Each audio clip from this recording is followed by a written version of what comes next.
الرحمن الرحیم۔ السلام علیکم زینب ٹی وی کے ناظرین، آج کے درس حدیث میں خوش آمدید۔ ناظرین کرام، آج کے درس حدیث کا موضوع ہے اچانک حادثے سے پناہ کی دعا۔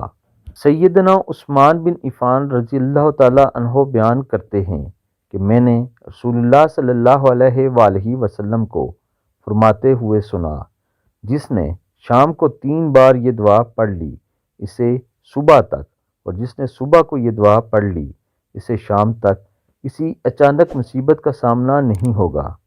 اللہ الذی لا یضر مع اسمہ شیء فی الارض ولا فی السماء السمیع العلیم۔ اللہ کے نام سے کہ جس کے نام سے زمین یا آسمان کی کوئی چیز نقصان نہیں دے سکتی، اور وہ خوب سنتا ہے اور خوب جانتا ہے۔